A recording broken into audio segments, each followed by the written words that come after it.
നമസ്കാരം. ഒന്ന് സങ്കൽപ്പിച്ചു നോക്കൂ, നിങ്ങൾ ഒരുപാട് ആഗ്രഹിച്ച് ഒരു വീട് വാങ്ങുന്നു. പക്ഷെ കുറച്ചു നാൾ കഴിയുമ്പോൾ അറിയുകയാണ് നിങ്ങൾക്കൊരു ബന്ധവുമില്ലാത്ത ഒരു വലിയ കടത്തിന് ഈ വീടും ഒരു ഈടാണെന്ന്.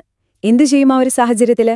ഇന്ന് നമ്മൾ സംസാരിക്കാൻ പോകുന്നത് നിയമത്തിലെ വളരെ പ്രധാനപ്പെട്ട 2 തത്വങ്ങളെക്കുറിച്ചാണ്. അതായത്, ഒന്നിലധികം വസ്തുക്കൾ ഒരൊറ്റ കടത്തിന് ഈടായി വരുമ്പോൾ എങ്ങനെ നീതി ഉറപ്പാക്കാം എന്നതിനെക്കുറിച്ച്. മാർഷലിംഗും കോൺട്രിബ്യൂഷനും. നമുക്ക് തുടങ്ങാം, അല്ലേ? ഈ ഒരു അവസ്ഥയെക്കുറിച്ച് ഒന്നുകൂടി ആഴത്തിൽ ചിന്തിച്ചു നോക്കൂ. നിങ്ങൾ കഷ്ടപ്പെട്ടുണ്ടാക്കിയ പണം കൊണ്ട് ഒരു സ്ഥലം വാങ്ങി. പക്ഷേ മറ്റൊരാളുടെ കടത്തിന്റെ പേരിൽ അത് നിങ്ങളുടെ കയ്യിൽ നിന്ന് പോകാൻ പോവുകയാണെങ്കിൽ എന്തു ചെയ്യും? അതൊരു പേടിപ്പിക്കുന്ന ചിന്തയാണ്, അല്ലേ? ഭാഗ്യവശാൽ നിയമം അത്തരം സാഹചര്യങ്ങളിൽ നിങ്ങൾക്ക് ചില സംരക്ഷണം നൽകുന്നുണ്ട്. ഈ പ്രതിസന്ധിയിലൂടെ ആ നിയമപരിഹാരങ്ങൾ എന്തൊക്കെയാണെന്ന് നമുക്കിന്ന് മനസ്സിലാക്കാം. ഈ നിയമപരമായ കാര്യങ്ങളൊക്കെ ശരിക്കും മനസ്സിലാവണമെങ്കിൽ നമുക്കൊരു കഥാപാത്രത്തെ പരിചയപ്പെടാം. ഇതാണ് അലക്സ്. അലക്സ് എടുക്കുന്ന ഒരു സാമ്പത്തിക തീരുമാനം എങ്ങനെയാണ് മറ്റൊരാളുടെ ജീവിതത്തിൽ ഒരു വലിയ പ്രതിസന്ധി ഉണ്ടാക്കുന്നതെന്ന് നമുക്കൊന്ന് നോക്കാം. അപ്പോ കഥ തുടങ്ങുന്നത് ഇങ്ങനെയാണ്. അലക്സിന്റെ കയ്യിൽ 2 പ്രോപ്പർട്ടികളുണ്ട്. ഒന്ന് ഒരു വില്ല, പിന്നെ ഒരു കോട്ടേജ്. ഒരു വലിയ തുക ലോൺ എടുക്കാൻ വേണ്ടി അലക്സ് ഈ 2 വസ്തുക്കളും കൂടി ഒരുമിച്ച് ബാങ്ക് എയിൽ പണയം വെക്കുകയാണ്. ഒറ്റനോട്ടത്തിൽ നോക്കിയാൽ ഇതൊരു സാധാരണ ഇടപാട് മാത്രം. പക്ഷേ കാര്യങ്ങൾ സങ്കീർണമാകാൻ പോകുന്നത് ഇവിടെ നിന്നാണ്.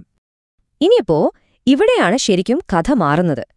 അലക്സ് തന്റെ ഒരു വസ്തു, അതായത് ആ കോട്ടേജ്, അങ്ങ് വിൽക്കാൻ തീരുമാനിക്കുന്നെന്ന് വെക്കുക. അല്ലെങ്കിൽ ആ കോട്ടേജ് മാത്രം ഈടുവെച്ച് വേറൊരു ബാങ്കിൽ നിന്ന് ലോൺ എടുക്കാൻ ശ്രമിക്കുന്നു. അപ്പോൾ എന്ത് സംഭവിക്കും?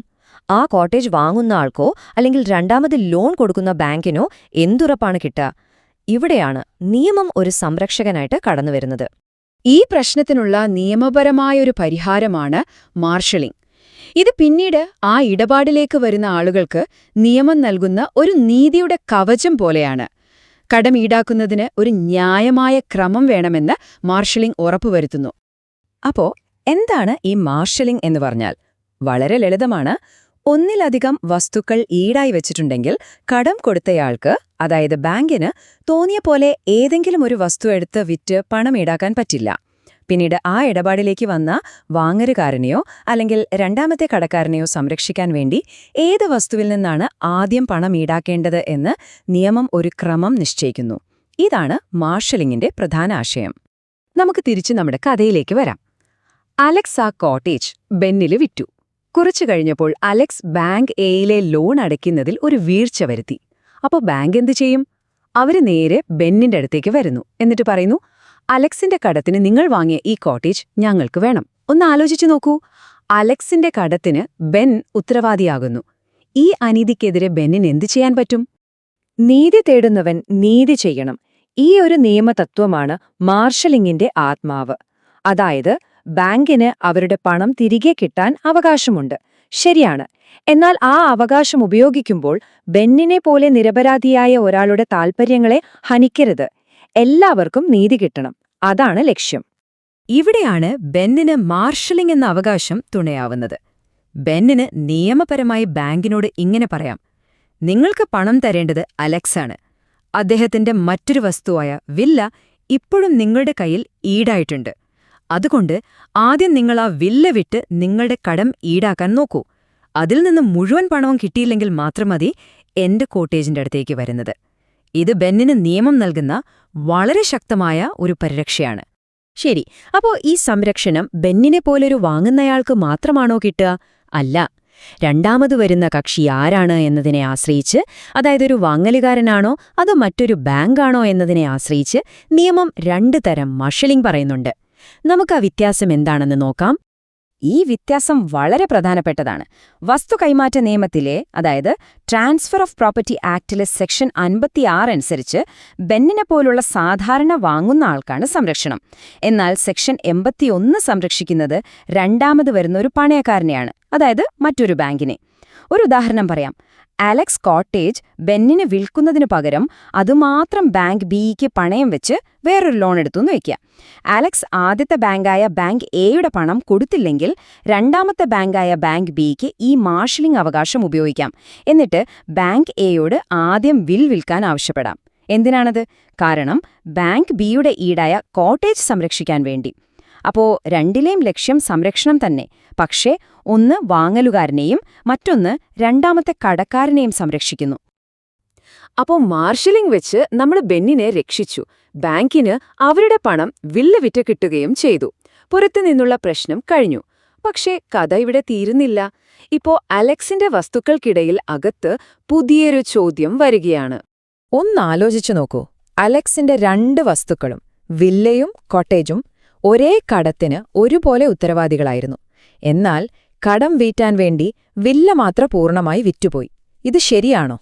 ഒരേ ഭാരം ചുമക്കേണ്ട 2 ആളിൽ ഒരാൾ മാത്രം മുഴുവൻ ഭാരവും ചുമക്കുന്നത് ഒരുതരം അനീതിയല്ലേ?